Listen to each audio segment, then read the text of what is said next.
வணக்கம். அதாவது தூத்துக்குடி மாவட்டம் கருவைக்குளம் மீனவ கிராமமானது ஒரு மீன்பிடி தொழிலையே முக்கியமாக கொண்டு விளங்குகின்ற ஒரு முக்கியமான ஒரு மீன்பிடி கிராமம். இந்த மீன்பிடி கிராமத்தில் அரசு நிர்ணயித்துள்ள அனைத்து விதிமுறைகளின்படி அவர்களுடைய அந்த வழிகாட்டுதல் படியே அவர்கள் மீன்பிடி தொழில் செய்கிறார்கள்.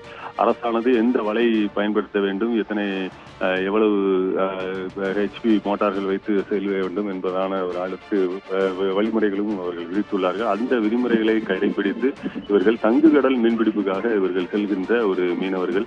இந்த மீனவர்கள் கடந்த 20ஆம் தேதியும் 23ஆம் தேதியும் அதாவது 2 படகுகளில் மீன்பிடிக்க கடலுக்கு சென்றுள்ளனர். ஒவ்வொரு படகிலும் ஒரு படகில் 10 பேரும் இன்னொரு படகில் 12 பேர் என மொத்தம் 22 மீனவர்கள் அந்த படகில் இருந்து மீன்பிடித்து கொண்டிருக்கிறார்கள். அப்பொழுது இந்த மீன்பிடி படகானது 60 நாட்டின் மேல் கடல் தூரத்தில் தான் இந்த மீன்பிடி தொழில் செய்து கொண்டிருக்கின்றனர். இந்த நேரத்தில் அந்த நீர் வாட்டமானது அதாவது கடலில் அந்த காற்றின் வேகத்தின் காரணமாக அந்த படகுகள் அடுத்த இடங்களுக்கு நகர்ந்து செல்லுமாம். அந்த நடந்து செல்லும் போது அது இலங்கை கடல் எல்லைக்குள் நுழைந்துவிட்டதாக கூறுகின்றார்கள். இந்த நேரத்தில் அதனை உடனடியாக வாட்ச் பண்ணி கொண்டிருந்த அந்த கடலோர காவல்படை, இலங்கை கடலோர காவல்படையானது உடனடியாக அந்த இடத்திற்கு வந்து அவர்களை கைது செய்து கொண்டு செல்கின்றனர்.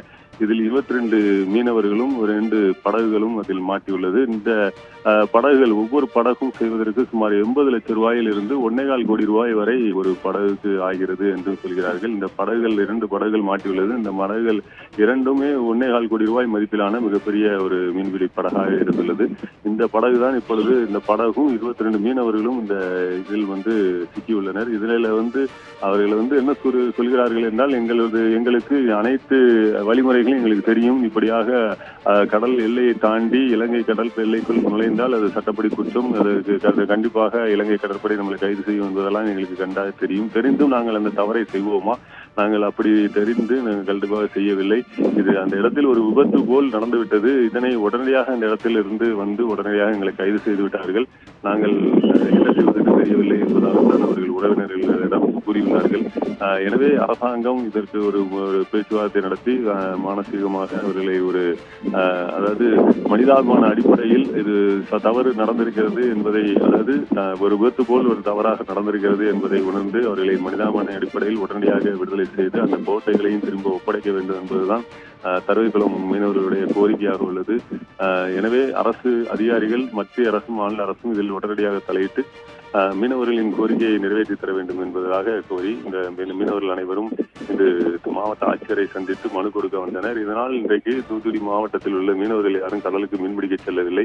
இவர்கள் அனைவரும் ஒட்டுமொத்தமாக வேலைநிறுத்தம் செய்து இந்த மீனவர்களுக்காக குரல் கொடுப்பதற்காக இன்று மாவட்ட ஆட்சியர் அலுவலகம் வந்துள்ளனர். அவர்கள் கோரிக்கை உடனடியாக தீர்த்து வைக்கப்படும் என்ற நம்பிக்கையில் அவர்கள் கலைந்து சென்றுள்ளனர்.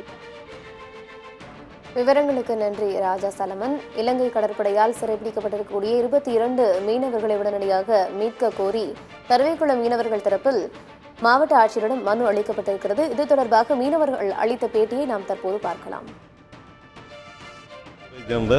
எங்களது கருவைக்குளம் ஊரை சேர்ந்த 2 விசைப்படகுகள் மீன்பிடிக்க 21ஆம் தேதியும் 23ஆம் தேதியும் கடலுக்கு சென்றிருந்தாங்க.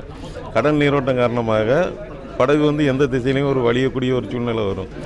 அப்படி வலிஞ்சு போனதில் இலங்கைக்குள்ளே எல்லை தாண்டி வந்ததாக இலங்கை கடற்படை எங்களை பிடிச்சு கொண்டு போயிருக்காங்க. அதனால் அந்த 2 போட்டையும் மீட்டு தருமாறு மிக தாழ்மையிடம் கேட்டுக்கிட்டோம். 21ஆம் தேதி ஒரு போட்டு போனது, ஒரு போட்டு 23ஆம் தேதி போனது. பிடிபட்டது நேற்று மதியம் 1 மணிக்கு. ஆனால் எங்களுக்கு தகவல் தெரிஞ்சது சாயந்தரம் 6 மணிக்கு தெரிஞ்சது. இப்போ நாங்கள் கலெக்டர்கிட்ட மனு கொடுத்து எங்கள் போட்டையும் போட்டில் உள்ள 22 மீனவர்களையும் மீட்டு தருமாறு கேட்க போயிருக்கோம்.